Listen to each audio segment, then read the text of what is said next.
Framtidsverkstaden is another way of approaching development activities in the company, other in the sense that it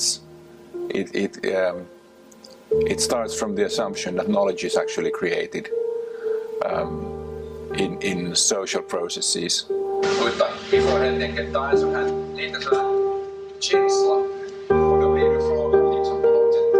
När jag lyssnar på organisationer och hela tiden kanske mer på människor.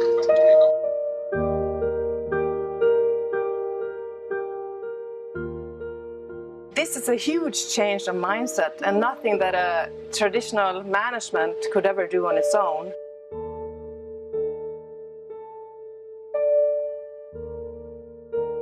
You have to find a way of balancing engagement with very rational planning, very rational sort of designing of projects and also managing of projects. And usually we're very good at the latter. We're very good at creating project platforms and sort of steering and directing the whole change endeavor, the whole change need actually into a giant project or into a countless number of sub-projects, whereas we actually forget that what really counts is people who make those projects come alive.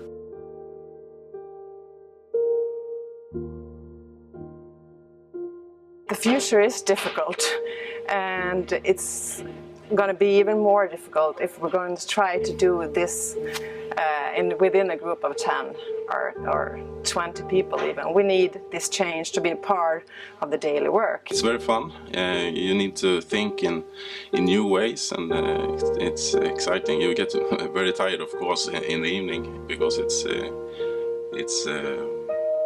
it's work from morning till evening, but exciting and fun, I think.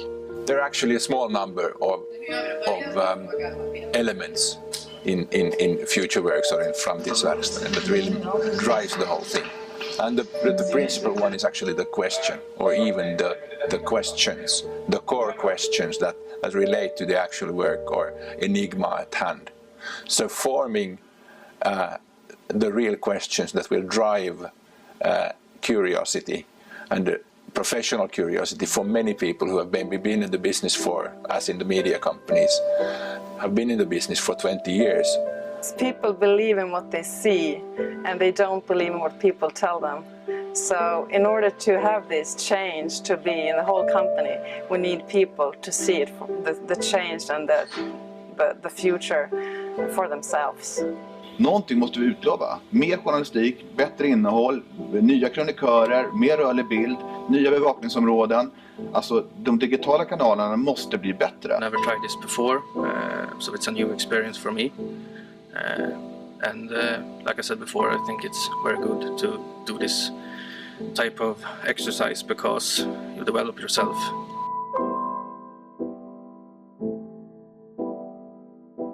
That's probably the difficult part of shared leadership. You have to start losing control. And that's a way also of introducing a new leadership into the organization, to let more people into leading the company into the future, actually. I think it's important for every employee in the company to do something like this sometime. Knowledge safaris or customer safaris to describe what is the sort of exploration that is needed, and we deliberately wanted to stay clear of benchmarking as a concept, because benchmarking you do in a fairly known territory, and you just sort of try to benchmark where you are, whereas in knowledge safaris you have an idea of the wild beast that you want to see, but you still. But I think what's very important is also to going into the context of the new, seeing what goes on with customers in their own habitat, if you like, in their own homes, where people meet, where people meet both your products and your services, but others as well. So getting some answers, getting some suggestions, and we stress very much the need to actually come up with action points. actually suggestions for what to do next. And if the culture is right in the company, as it has been very much in Knit Media now, you can see that the decision as to how to take this further is actually reached that already. I have, for myself, as a CEO in the former regional company, tried to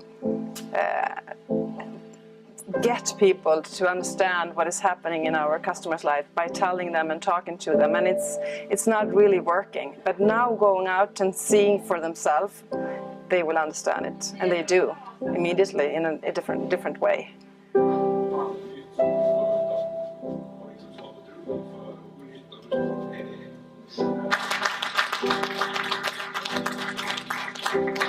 If management wants to lead processes of development of this fashion, they need to be to find the questions, and they need to be able to pose those questions and want to do it. And not every manager is actually comfortable with asking questions. We're far better trained in answering questions as managers.